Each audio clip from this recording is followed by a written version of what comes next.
Attention parents and grandparents, have you ever wanted to give a gift that would have lasting value and provide spiritual benefits long after Christmas is over? A gift you could even call an investment in the next generation? If so, this is going to be the single most important message you'll hear this holiday season. Hi, I'm Bill Hyde, and I want to tell you about an exciting gift, one you can give your kids or grandkids that's going to teach Christian history, build up their faith, provide extraordinary role models, and it's all done with a distinctive Christian worldview. I'm talking about the award-winning Movies for the Mind CD sets, based on the extraordinary adventures of G.A. Henty audio series. The best part? You can finally give a Christian gift to the kids that's not boring, dull, or cheesy. The audio adventures also build vocabulary, focus, and attention span, but they're not sold in stores, and you can't get the adventures at any big internet retailers either. So to learn more, even get below wholesale pricing, and a whole bunch of Christmas bonuses, go to givetheadventure.com. That's givetheadventure.com. The perfect gift for kids of all ages, from 6 to 100. Go to givetheadventure.com. This is a production of the Ultimate Homeschool Radio Network. Welcome to the Vintage Homeschool Moms Show. Your host, Felice Gerwitz, is an author, a publisher, and your radio show host. She will encourage, educate, and inspire you with answers to your most pressing questions, from homeschool, marriage, parenting, and much more. Felice loves to equip moms to live a Christian life because every moment counts. Be sure to visit her website at MediaAngels.com. And here's your host, Felice Gerwitz.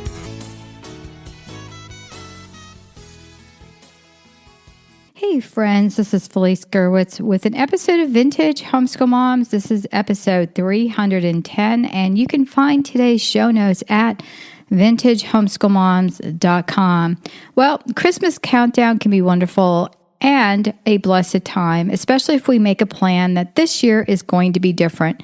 The stress and harried approach is now in the past, and we're going to do this with prayer and grace that comes only from God as we move forward to a whole new me. Are you ready for that? Well, in this episode, I'm going to share some secrets to getting done with plenty of time to spare. I want to thank our sponsor, Heirloom Audios. And if you want lasting value and spiritual benefits, this is a great gift for your kids, no matter what time of the year it is. Obviously, as we are approaching Christmas, as I record this audio, this is a fabulous gift. My children have these, and they absolutely love them. So you can go to givetheadventure.com and watch a brief little movie that will explain to you more about it. Well, friends, it's time to take charge of our lives and get ready for the best Christmas ever with the focus on what really matters.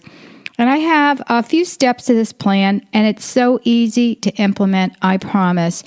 I have been looking for sales, and I have a couple of places that I look for sales, and then I compare them with things that I find in town. And so I pretty much have a list of things for my children. And as they get older, that list either involves some kind of sports equipment, some kind of electronics, and of course, clothes. And so those three things pretty much take up our whole budget.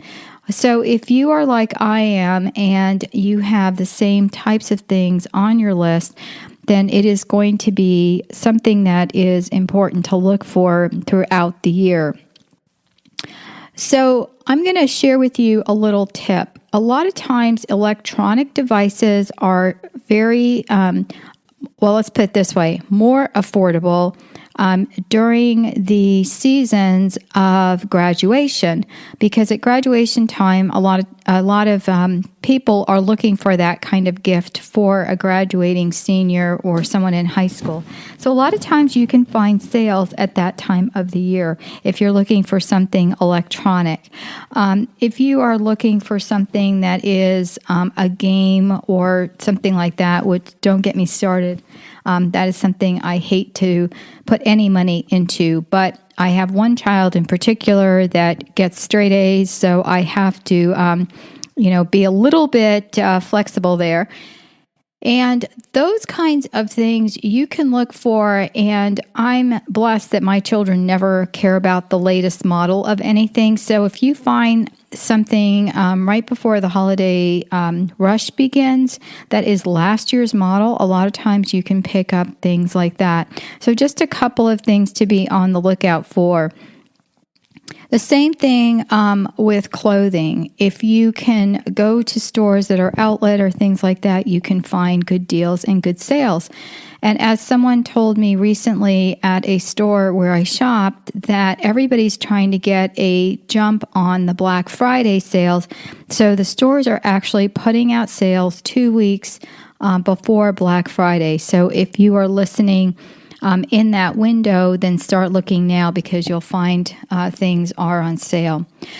Well, here's a list of what I recommend you do. So first, I'm going to tell you to make a list and cross off anything you do not want to do. And I promise I am serious. And I'm going to explain why in just a minute. Here's what a typical Christmas countdown list looks like. You're going to decorate the house, buy or put up a tree. You're going to take a Christmas picture for the card, or you're going to write and send out cards. You're going to buy or make presents for blank number of people. You're going to wrap those presents. You're going to bake, whether it's cookies or some kind of gift. You're going to either give it away or keep it to eat. You're going to shop for, Christmas dinner. You are going to prepare ahead for Christmas dinner, and I've done some broadcasts about this that I will put some links to some previous podcasts that discuss, trying to bake and cook ahead. You're going to set up for Christmas Day at some point. You are going to finish last-minute prep, whether that's purchasing a present, which we are not going to do this year. We're going to be done at least 2 weeks ahead of Christmas is what we are promising ourselves, and we're going to be done with wrapping. And we are going to have to obviously make Christmas dinner or take something along with you for your Christmas meal. So look at this list and what is on this list that you can avoid. The two that stand out for me are Christmas cards and baking. Everything else, if you are celebrating Christmas, a traditional Christmas, you're pretty much going to have to do. So whether it means buying or making a gift, you still have to do something with that, right? And of course, you still have to wrap them. So the reason I talked about crossing things off the list is I did this a few years ago where I was sending out over 100 cards to family and friends. And I finally had to say to my friends, a lot of whom I'm connected to on Facebook, that while I love you guys, I am not sending you a Christmas card.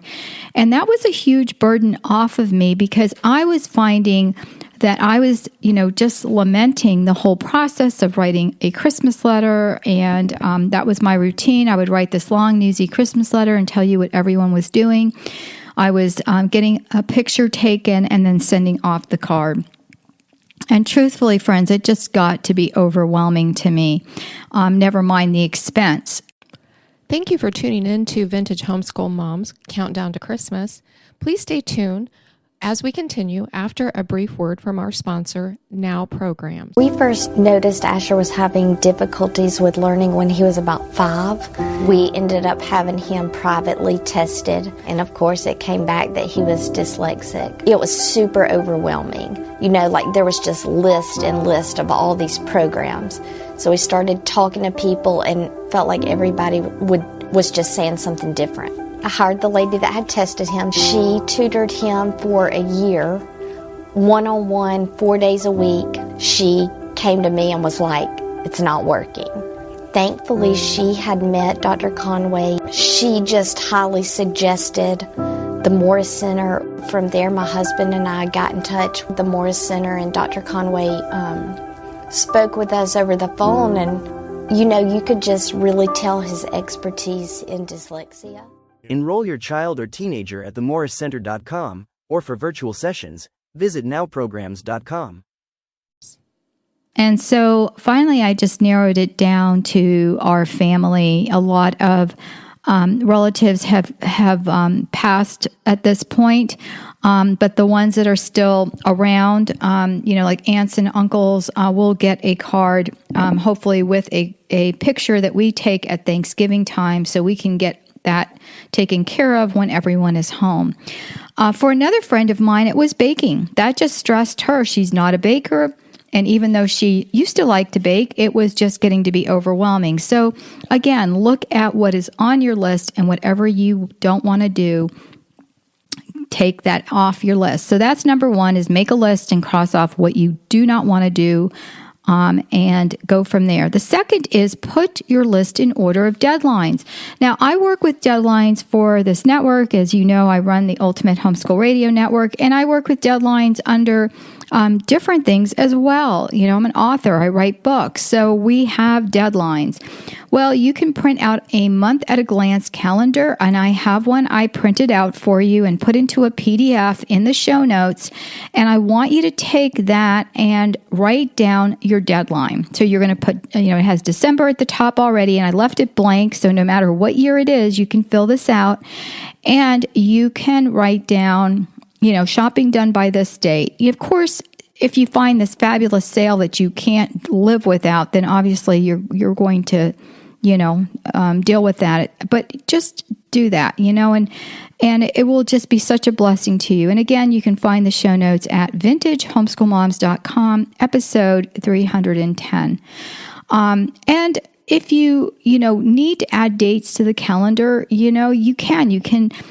Say, I didn't finish it this date, and draw an arrow and use a pencil and list your deadline dates. The third is implement your list.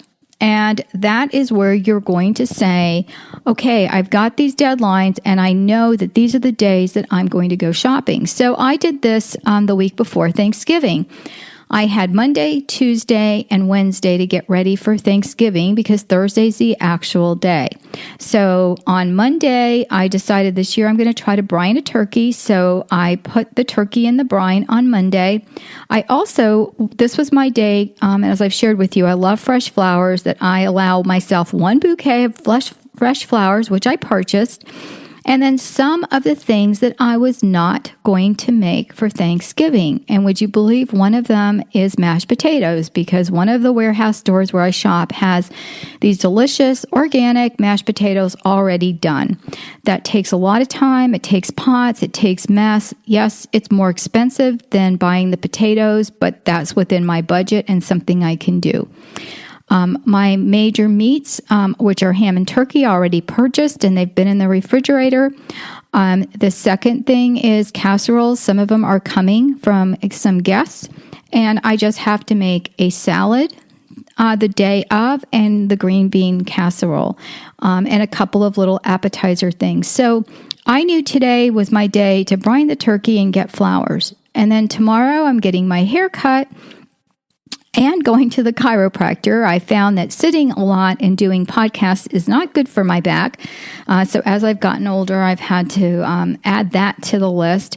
And I am going to be working on some of the baking I'm going to do. So I am going to try to make a chocolate cheesecake, and I'm going to make some gluten-free, dairy-free desserts. So I am doing that tomorrow, because those things can be refrigerated. Wednesday will be the day for any kind of pies I'm going to make, and my kids have requested chocolate chip brownies. Those are the two kids that are away at college and are missing their brownies. So again, that's something that I can do on Wednesday. And then I'll be, cleaning up and picking up, and then picking kids up from the airport on Wednesday. So that's my week. And so I've planned it out so I'm not stressed. I know what's going to happen, and I can get it done in time.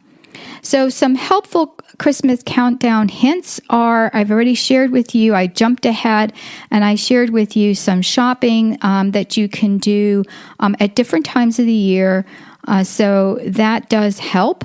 And like I said, I have purchased some of my things already that I either saw on a flash sale, because I do have alerts set up for some things. And then, so here are some things, like decorate all in one day, if at all possible. We never put up our tree till the first week of December, but now that my kids are in college, we put up our tree on Thanksgiving weekend. So Friday is the day that we will go buy a tree and decorate. Now, I already have my Christmas decorations out from in storage, which we do store in our home, and they're already out and out of the way upstairs for when that this countdown is going to happen. And this includes, in our case, setting up the tree and also means getting help to do all of the decorations. And so if you have little ones, this means getting someone to help you with the little ones and enlist the help of the entire family. Number 2, shop online whenever possible. I've enclosed a link to a helpful article on moolah.com. I don't know if you're familiar with that website. And one of them was about the 5 best apps. The one I use in this article is Honey. It does a great job online in telling me if there's a coupon I can use, and it automatically adds one. I was shopping on this website where I was purchasing something that I could not find in the stores, and Honey actually added a $20 off coupon. When I went to pay, somehow the cart took that off. But the coupon was valid, and it did come up as a $20 off. But since I was a new customer, it negated it. But that was like the only time that it didn't work for me. Honey has been great. It even shows you on Amazon, you can set up an alert, and it works. You install it in your browser, and it tells you how to do that. So I put the link to that blog post so you can read that. Number 3, when you are shopping, check out your phone and compare. I know you do this anyway, but many times it's just as cheap to buy it in the store. I did that. I needed a new electric skillet. We use that a lot with my family. And I found one in one of our bargain stores, and I checked online and the prices were the same, so I just bought it in the store. Number 4, use gift bags. This is a huge time saver. One of my friends has 11 children, and she uses one large gift bag to keep all of the kids' gifts in. They love the idea of getting to open their gifts quicker. In fact, they said, "Mom, don't wrap all the individual gifts," which were, she was delighted to hear. And she says they take turns watching each child open their gifts. So that's a wonderful little tip there. Number 5, Christmas baking. One friend doesn't bake at all because it stresses her. For me, it's a stress release. So instead of sending out my 100+ cards, I now send only cards to the immediate family, as I already shared with you. And that was one of my deals here, so I wanted to share that. And then number 6, making versus buying gifts. If you have time, I love the idea of personally created gifts. You can make gift mixes. That was in my December printable. So if you are part of the Ultimate Homeschool Radio Network email list, you get printables every single month. And so the gift mixes, the recipe for that, and it works really, really well. Also, you can do a lot of DIY gifts. Like my granddaughter knows how to knit. And I was in a bargain store recently, and I found yarn at 90% off. So yes, did I buy every piece of yarn I could find? And one of the little bundle things, I think it was like $3.99 on sale, and I got it for when it rang up for 30 cents each. I kid you not. And they're the cutest little knit hats that she can make with a pom-pom included. So she's going to make herself and her 2 sisters and my daughter, who does not listen to my podcast, so I can share this with you. She is going to make them all matching knit hats. So she's super excited about that. So otherwise, start in the summer and make your gifts then. It's so much easier that way. Take care, everybody. God bless, and I hope to talk to you soon. If you would do me a favor, go to iTunes or Google Play or any of your favorite podcast app and give me a star rating. Take care, God bless, and talk to you soon. Bye-bye. Thanks for tuning in to the Vintage Homeschool Mom Show. Visit Felice at MediaAngels.com and TheVintageHomeschoolMoms.com. Vintage Homeschool Moms is a production of the Ultimate Homeschool Radio Network.